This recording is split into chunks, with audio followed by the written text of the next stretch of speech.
안녕하세요. 책 읽어주는 여자 김세미입니다. 오늘 어제에 이어서 너는 나에게 상처를 줄 수 없다. 매직 보여드릴게요. 얍! 얍! 두 번째 2권이고요.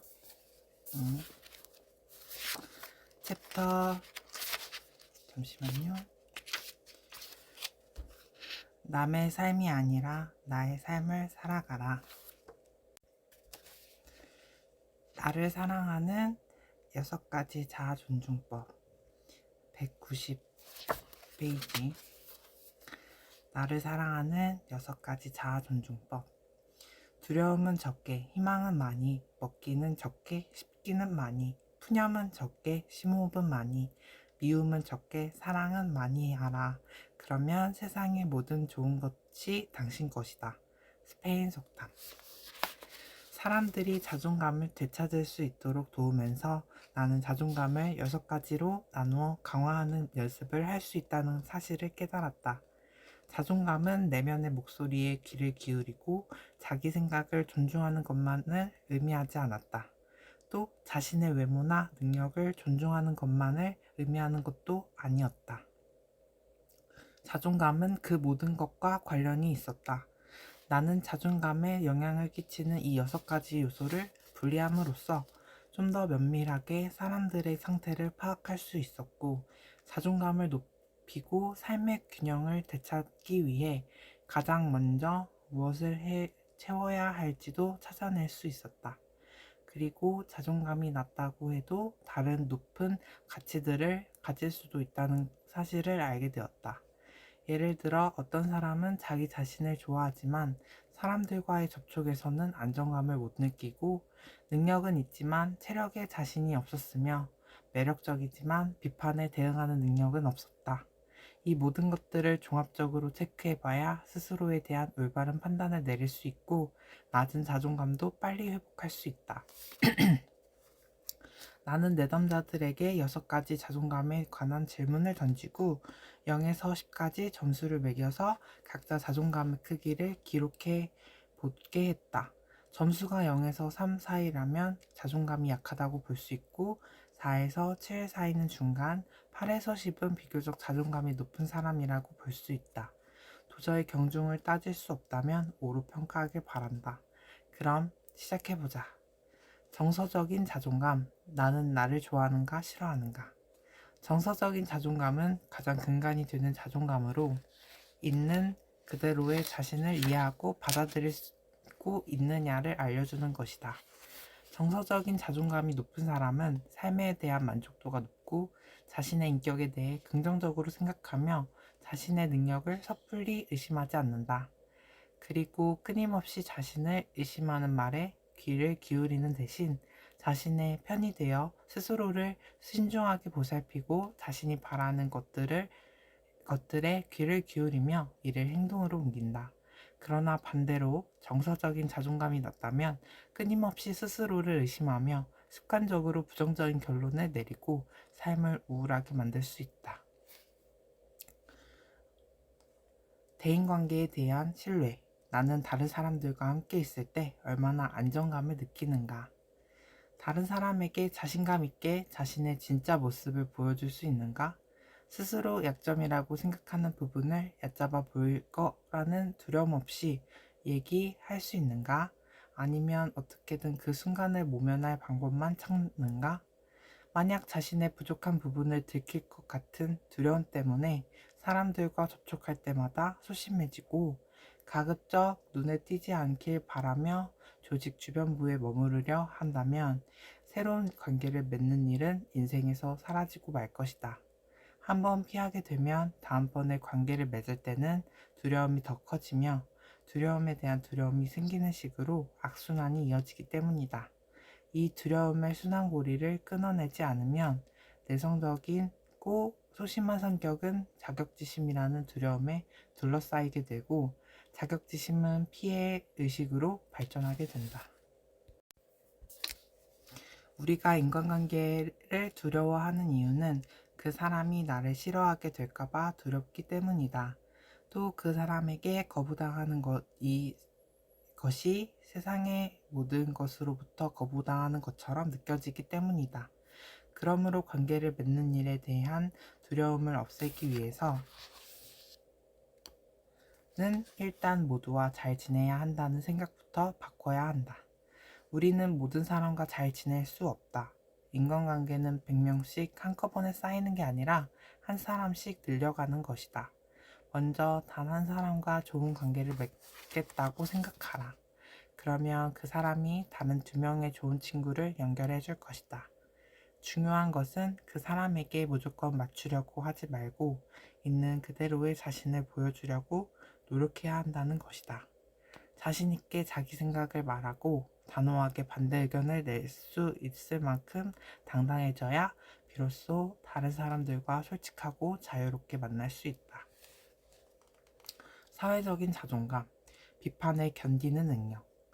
사회적 자존감이 얼마나 확고한지를 알려면 비판받는 상황을 떠올리면 된다. 왜냐하면 비판은 자존감이 나약할 때 훨씬 공격적으로 변하기 때문이다.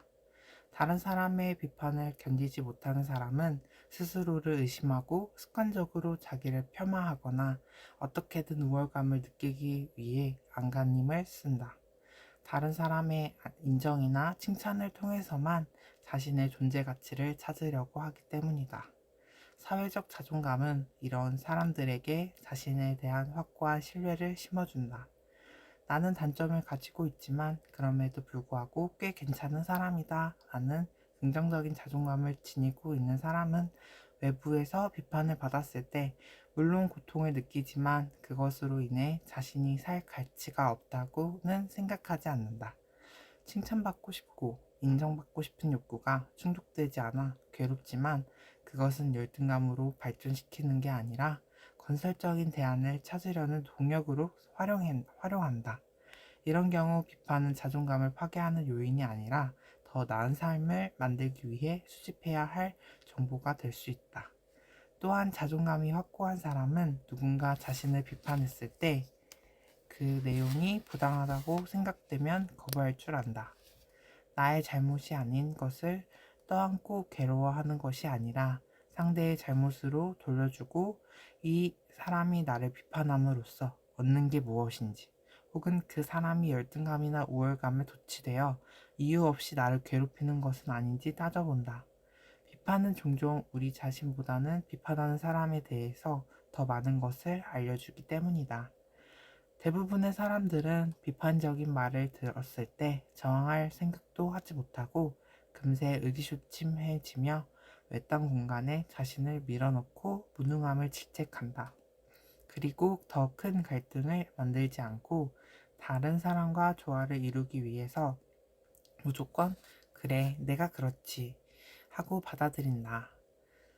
그러나 자동적으로 고개를 끄덕이기 전에 그 사람의 비판이 정말 옳을까? 숨은 의도가 있거나 감정이 섞인 것은 아닐까? 하는 합리적인 의심을 반드시 해야 한다. 내가 나를 옹호하지 않으면 우리는 비판과 비난 속에서 살아갈 수밖에 없다. 그들이 우리를 빵에 바르는 버터처럼 만만하게 생각하지 않도록 확고한 자존감을 보여주어야 한다. 그래야 자신을 잃어버리지 않고 자신이 가고자 하는 길에서 비껴나가지도 않을 수 있다. 능력에 대한 신뢰. 나는 나의 능력을 얼마나 높게 평가하는가. 자기 능력을 객관적으로 판단하기란 생각보다 어렵다. 거의 대부분의 사람들이 자기 능력을 과대평가하거나 과소평가하고 있다고 해도 과언이 아닐 정도다.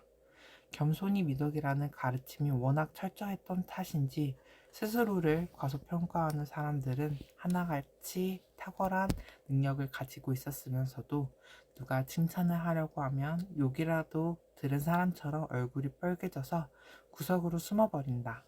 반대로 과대평가하는 사람들은 아무렇지도 않게 실제 능력보다 자신을 높게 평가하고 또 그렇게 믿어버린다. 그리고 그 믿음이 흔들릴지도 모른다는 의심이 들면 다른 사람을 깎아내리고 폄하하는 일도 서슴지 않는다. 과소평가와 과대평가는 모두 다른 사람에게 인정받고 싶은 욕구와 관련이 있다. 과소평가는 자신이 너무 튀면 사람들이 싫어할 거라고 생각하고, 과대평가는 자신이 완벽해지지 않으면 사람들 사이에서 퇴출당할 거라고 생각한다. 결국 자신의 능력을 제대로 평가하고 신뢰한다는 것은 다른 사람의 시선에서 자유로워질 수 있다는 말과 같다. 적절한 평가를 내리기 위해서는 능력을 제대로 인지하는 것뿐만 아니라 능력의 한계를 존중하는 일도 필요하다. 만약 한계를 인정하지 않고 모든 일을 잘 할 수 있다고 생각하면 스스로를 과대평가하는 함정에 빠질 것이고, 그 한계를 너무 얕게 잡는다면 과소평가하는 함정에 빠질 것이다. 그러므로 능력과 관련된 자신의 가치를 제대로 평가하기 위해서는 자기 스스로 어떤 일까지 해낼 수 있는지 최선을 다해서 노력하되, 실수할 수도 있다는 사실을 허용해야 한다. 몸에 대한 존중. 당신은 당신의 몸을 사랑하는가? 아니면 거울을 통해 자신의 모습을 들여다보는 것을 피하는가? 당신은 아름다워지고 매력을 갖기 위해서는 몸무게도 덜 나가고 코 수술 정도는 해야 한다고 생각하는가? 아니면 지금 모습 그대로 충분히 매력적이라고 생각하는가? 한 가지 부정할 수 없는 현실은 전 세계 많은 여성들이 스스로의 외모를 실제보다 훨씬 박하게 평가한다는 것이다. 왜냐하면 그들의 기준이 터무니없이 높기 때문이다. 요즘은 남자든 여자든 모두 일명 몸짱이 되려고 한다. 그들에게 몸짱이란 건강한 몸이라기보다 TV에 나오는 늘씬하다 못해 삐쩍 마른 모델들과 최대한 비슷해지는 것이다. 그들은 사람이란 모두 저런 몸을 지녀야 한다고 생각하며 자신을 너무 뚱뚱하거나 비정상적으로 생각한다. 그래서 신체의 일부나 전체를 거부하고 혐오감을 갖고 바라볼 때도 있다. 바르비도 그런 여성 가운데 한 사람이다. 그녀는 55살이 넘었는데도 여전히 더 마르기 위해 다이어트를 한다. 그녀의 주치의가 골다공증과 빈혈에 대한 경고를 주었는데도 그녀는 식단을 바꿀 생각이 전혀 없어 보였다. 그보다는 뱃살이 붙은 게 더 두려웠기 때문이다. 그녀는 널빤지처럼 납작한 배를 만들기 위해 굶고 토하고 운동하며 하루하루를 보냈다. 사실 그녀의 문제는 불임, 실패한 결혼, 빈약한 인간관계에 있었지만, 그녀는 마치 그 모든 것들이 몸 때문인 것처럼 20년째 다이어트에 집착했다. 몸에 대한 존중이 자존감의 중요한 요소가 되는 이유가 바로 이 때문이다. 많은 사람들이 자신의 몸을 정신적, 정서적 문제의 전쟁터로 활용하며 스스로를 혹사시킨다. 더 안타까운 것은 그런 노력에도 불구하고 대부분의 사람들이 자신의 몸에 전혀 만족하지 못하고 문제도 해결하지 못한다는 사실이다. 정신적인 문제나 감정적인 문제 때문에 몸을 거부하는 것은 건강만 악화시킬 뿐 아무것도 해결하지 못한다. 자신의 몸과 싸우는 방식으로 마음의 문제를 해결할 수 있을 거라는 생각을 버려라. 몸의 문제와 마음의 문제는 서로 분리해서 바라보며 각각의 특성에 맞는 해결 방안을 찾아야 한다. 자신의 몸을 인정하지 않으면 정신적인 안정감도 행복한 삶도 얻을 수 없다. 건강에 대한 자부심. 영화 언터처블 주인공 필립은 상위 1% 안에 드는 백만장자지만 사치가 마비되어 혼자서는 아무것도 할 수 없다. 그래서 펜팔을 하는 여인에게 호감을 느끼면서도 일반적으로 연락을 끊으려 하고 약속을 잡고도 차라리 바람맞기를 바란다.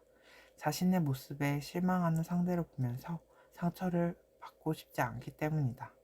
나는 건강한 사람이다 라는 생각은 자존감을 받쳐주는 뿌리와 같다. 우리는 자신의 체력만큼 용기를 내고 미래를 설계해야 한다. 스스로 병약하다고 생각하는 사람은 그만큼 줄어들고 소심해질 수밖에 없다. 뛰고 싶은데 심장이 약해 빨리 걷는 것조차 힘들다면 달려가는 사람을 보며 상심하는 것밖에는 할 수 있는 것이 없을 것이다. 우리는 더 똑똑해지고 더 예뻐지고 더 잘 살게 되기를 바란다. 그리고 그것을 이루기 위해 스스로를 닥달하면서 안간힘을 쓴다. 그러나 건강을 잃으면 그때까지 자신을 특별하게 만들어준다고 여겼던 그 모든 것들이 아무 의미가 없어진다. 아름다운 몸보다 건강한 몸이 우리를 더 자신 있게 살아가게 한다.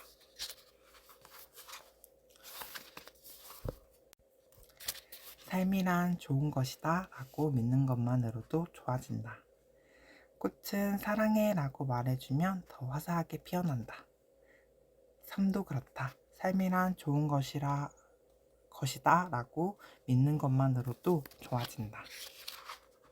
오늘 지금 이 순간이 전부라고 생각하라. 현재에 산다는 것은 절망하지 않는 것이다. 과거를 탐내지 않고 미래를 기대하지 않기 때문이다. 그래서 마음은 말한다. 나에게는 오늘로 충분하다. 지두 크리슈 나무루티 삶과 죽음에 대하여. 몇 명의 젊은이들이 어느 나이 많은 선사를 찾아와 물었다. 어르신, 행복해지기 위해서 무엇을 하십니까? 그 선사는 미소를 지으며 이렇게 대답했다. 나는 누울 때는 눕고 일어날 때는 일어나네. 걸어갈 때는 걸어가고 먹을 때는 먹는다네. 그런 것들은 저희도 압니다. 어르신처럼 잠도 자고 먹고 걸어다닙니다. 하지만 저희는 행복하지 않습니다. 그러니 비밀을 들려주십시오. 분명 자네들도 눕고 걸어다니고 먹겠지. 하지만 자네들은 누워있는 동안에 벌써 일어날 생각을 하네. 일어나는 순간에는 또 벌써 어디로 갈지를 생각하지. 그리고 걸어가는 동안에는 어디쯤 왔나, 남들보다 빨리 가고 있나 하고 두리번거리네.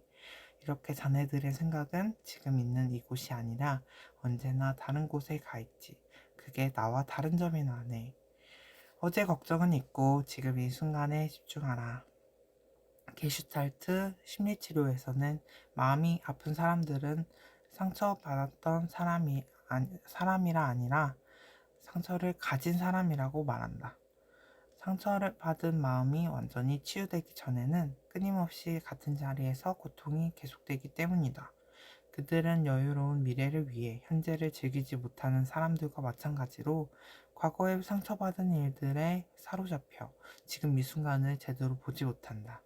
내일 시험 결과가 어떻게 나올지 걱정하느냐 오늘 제대로 놀지 못하고 다른 사람들에게 언제 따라잡힐지 모른다는 불안 때문에 성과를 마음껏 누리지 못한다. 그러나 현재를 희생한다고 해서 반드시 안락한 미래가 보장되는 것은 아니다. 또한 과거에 상처를 받았다고 해서 오늘 그리고 내일까지 우울해할 이유는 없다. 어릴 때 나는 부모님과 특징 찾기 놀이를 하곤 했다. 거실창을 통해 집안 가득 햇살이 들어차면 가구의 색깔은 어떻게 변하는지, 봄이 되면 앞마당에 가장 먼저 피는 꽃은 무엇인지, 하늘은 어떤 색이었는지, 그날 어떤 기분이었는지, 즐거운지 화가 났는지 등등 그 순간 그곳에 존재하는 모든 것들과 나의 감정에 집중하면서 그 순간을 생생하게 느꼈다. 그런데 기분이 상하거나 화가 났을 때는 아무것도 보이지 않고 어떤 호기심도 생기지 않았다. 햇살도 나무도 바람도 매일 똑같은 특별할 것 없는 자연일 뿐이었고 내 기분과 달리 방긋거리며 웃고 있는 사람들을 볼 때면 미운 생각만 들었다. 그러나 부모님과 나쁜 기분에 대해 이야기하고 그 마음을 이해받으면 다시 세상에 눈에 들어오면서 다시 주변 사람들의 품으로 돌아갈 수 있었다. 상처가 일으키는 나쁜 감정은 지금 이 순간과 우리를 떼어놓는다. 현재의 아름다움을 보지 못하게 하고 다른 사람들의 감정에 공감하지 못하게 만든다. 그리고 오직 마음을 상하게 했던 일들에만 모든 신경을 집중시킨다. 만약 그 감정이 해결되지 않는다면 우리는 계속 나쁜 감정에 붙들려 고립된 채 살 수밖에 없다. 만약 당신이 알프스 융프라우로 휴가를 떠났다고 하자. 그림 같은 트레킹 코스를 오르는 내내 휴가를 떠나기 직전 실수했던 일을 떠올리며 자기 회의에 빠진다면 융프라우는 순식간에 답답한 사무실과 다름없어질 것이다. 길을 따라 알록달록 피어난 야생화와 짙은 초록 나무 사이로 비치는 햇살, 은빛으로 빛나는 만년설, 빨간 기대에 찬 표정으로 산을 오르는 사람들은 보이지 않고 오직 과거의 어느 날만 한없이 반복될 것이다. 이때 휴가를 망친 것은 과거의 실수가 아니다. 지금 이 순간에 집중하지 않고 과거에 사로잡힌 현재의 나다. 사고 현장의 목격자들의 진술을 보면 과연 그들이 같은 장소에 있었던 게 맞나 싶을 정도로 제각각일 때가 있다. 심지어 몇 시간 전까지 함께 있었던 사람의 피부색이나 머리 모양, 생김새를 전혀 다르게 기억하는 경우도 있다. 당시 머릿속에 있던 관심사와 상대에게 느꼈던 감정이 각각 다른 인상을 만들어내기 때문이다. 과거의 상처에 얽매여 있는 사람들에게는 이런 왜곡이 훨씬 심각하게 일어난다. 그들은 현재를 과거에 덧입혀보기 때문에 자신이 인생을 점점 더 망치고 있다는 사실을 알아차리지 못하고 긍정적인 변화가 일어나도 눈치채지 못한다. 그들에게 오늘은 어제와 다름없는 또 다른 하루일 뿐인 것이다. 이럴 때 쓸 수 있는 방법이 바로 관찰자 되기다. 그러면 우리는 스스로를 깎아내리고 더 잘했어야 한다고 몰아세우는 대신 자기 자신에게 연민을 느끼고 좀 더 균형 잡힌 상태로 돌아갈 수 있게 된다. 오늘 우리는 엄청나게 다양한 선택들을 할 수 있다. 어제 남자친구와 헤어질 슬픔을 방에 처박혀 홀로 삭힐 수도 있고, 친구들과 함께 보내며 위로를 받을 수도 있으며, 마치 아무 일도 없었던 것처럼 묻어버리고 살아갈 수도 있다. 중요한 것은 마음을 상했던 일로부터 벗어나 새로운 오늘을 살려고 노력해야 한다는 것이다. 지금 이 순간은 과거와 미래를 연결시켜주는 통로와 같다. 지금 이 순간을 어제처럼 살면 과거의 상처가 나의 미래까지 갉아먹는 것을 막을 수 없다. 우리는 오직 오늘 하루만 다르게 살 수 있다. 자기계발 전문가들은 나쁜 습관을 바로잡을 때 의뢰인의 일상을 비디오에 담아 보여준다. 오래된 습관은 마치 신발을 신기 위해 몸을 숙이는 것처럼 자연스럽게 몸에 배, 말로는 뭐가 어떻게 나쁜지 설명하기 힘들기 때문이다. 어떤 사람들은 전문가들이 관찰한 내용을 설명해주면 자기는 그런 행동을 하지 않는다고 화를 내기도 한다. 말을 더듬는다든지, 남의 눈치를 살핀다든지, 손톱을 물어뜯는다든지, 남에게 별로 보여주고 싶지 않은 버릇들을 지적당했을 때 특히 그렇다. 이럴 때는 스스로가 관찰자가 되어 자신의 눈으로 습관적인 행동들을 확인해야 비로소 무엇을 고쳐야 하는지 깨달을 수 있다. 상처에서 벗어나는 방법도 이와 다르지 않다. 블랙홀처럼 모든 것을 빨아들이는 과거에서 벗어나기 위해서는 상처를 주는 일로부터 나를 떼어내 마음이 상했던 사건을 중립적으로 바라볼 필요가 있다. 그러면 분노 때문에 잘못된 결론을 내리거나 부정적인 생각들에 갇히는 오류에서 벗어날 수 있다. 그리고 오늘은 어제와 다른 날이라는 당연한 사실도 깨달을 수 있다. 내가 어떤 관점으로 살아가느냐에 따라 얼마든지 다른 오늘을 만들 수 있다는 사실 말이다. 알코올 중독에 빠졌던 내담자들에게 내가 해준 한 가지 조언은 오늘 하루만 생각해요 였다. 앞으로 살아갈 많은 날들을 술이라는 진통제 없이 보낸다는 것은 그들에게 엄청난 부담이다. 그래서 그들은 중독에서 벗어나고 싶어 하면서도 불가능한 과제를 수행할 능력이 없다고 생각해 자꾸 살던 대로 살아간다. 하지만 오늘 하루는 통제할 수 있다고 느낀다. 평생에 비하면 한번 시험 삼아 도전해 볼 만한 시간인 것이다. 그렇게 그 다음날도 오늘 하루만 생각하며 살며 중독에서 빠져나올 수 있다. 오늘 하루에 집중하는 것을 방해하는 가장 나쁜 태도는 내일부터라는 생각이다. 앞서 말한 것이 오늘 하루만 삶을 긍정적인 것들로 채워보겠다는 다짐이라면 내일부터는 오늘까지만 날 방치하겠다라는 생각하는 것과 같다. 많은 사람들이 한 번쯤 경험해 봤겠지만 내일부터 시작되는 계획이 제대로 실행되는 경우는 거의 없다. 왜냐하면 우리는 미래가 아니라 오직 현재만 결정할 수 있고 모든 변화는 오직 지금 여기에서 일어나기 때문이다.